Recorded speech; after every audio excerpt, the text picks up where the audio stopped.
Assalamualaikum warahmatullahi wabarakatuh. Selamat pagi, kembali lagi bersama saya Mitri Nadila dengan NIM 2111270066 kelas 5C, Fakultas Tarbiyah dan Tadris, Prodi Tadris Ilmu Pengetahuan Sosial, Universitas Islam Negeri Fatmawati Soekarno Bengkulu.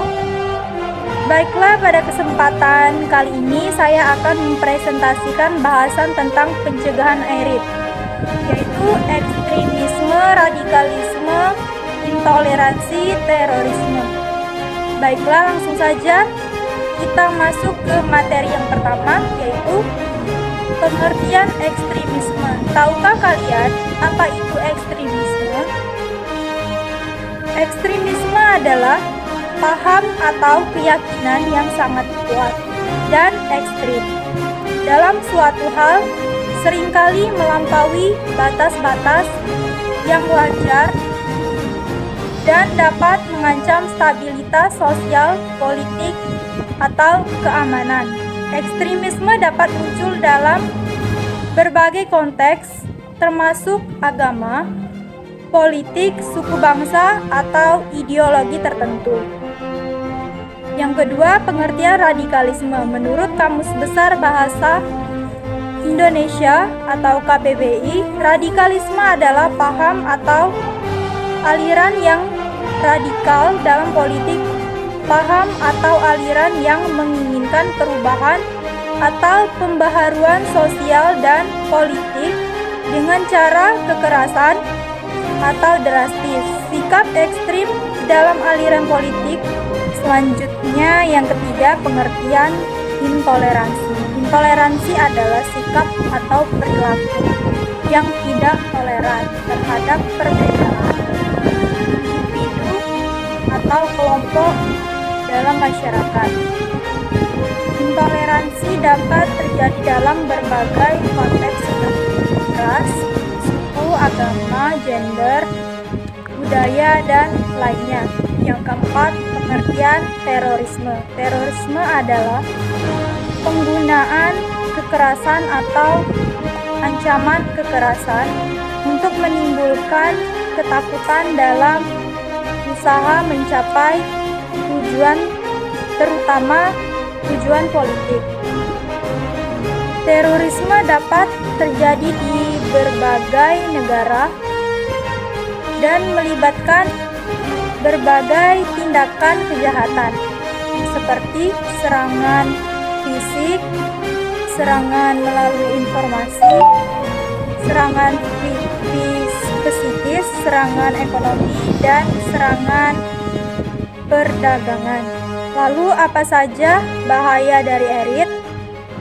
Yang pertama, bahaya ekstremisme dapat mencakup beberapa aspek seperti yang ke-1, ancaman terhadap keamanan dan stabilitas. Yang kedua, polarisasi dan konflik sosial. Yang ketiga, pelanggaran hak asasi manusia. Yang keempat, pengaruh negatif terhadap generasi muda. Yang kelima, kerugian ekonomi. Kedua, beberapa bahaya radikalisme antara lain. Yang ke-1, pemecah belah masyarakat. Yang kedua, ancaman terhadap keamanan nasional. Yang ketiga, gangguan terhadap kehidupan beragama yang damai. Yang keempat, ancaman terhadap demokrasi. Ketiga, beberapa bahaya intoleransi antara lain. Yang kesatu, meningkatkan radikalisme dan terorisme. Yang kedua, pecahnya persatuan dan kerukunan sosial. Yang ketiga, menurunnya kualitas hidup. Yang keempat, kurangnya pemahaman dan penghargaan terhadap keberagaman. Yang kelima, menurunnya kepercayaan dan solidaritas sosial. Keempat, beberapa bahaya terorisme antara lain. Yang kesatu, kekerasan dan ancaman fisik. Yang kedua, kerusakan infrastruktur. Yang ketiga, korban jiwa dan luka-luka. Yang keempat, ketidakstabilan sosial dan politik.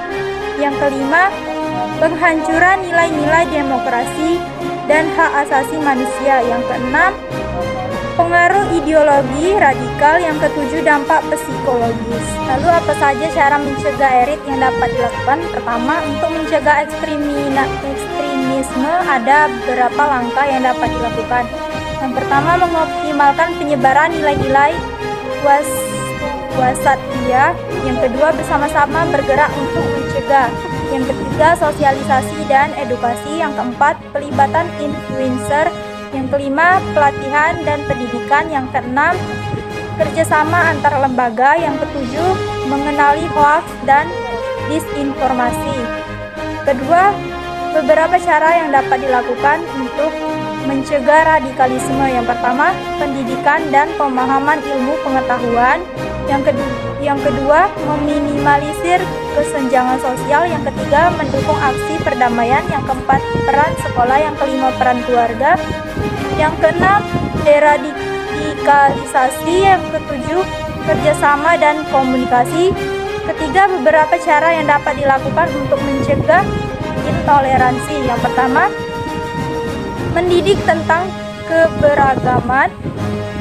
Yang kedua, menegakkan kebijakan dan prosedur yang jelas. Yang ketiga, mengadakan kegiatan dialog dan diskusi. Yang keempat, memanfaatkan media sosial dengan bijak. Yang kelima, melibatkan orang-orang yang berperilaku intoleran. Yang keenam, membatasi konsumsi makanan yang mengandung laktosa.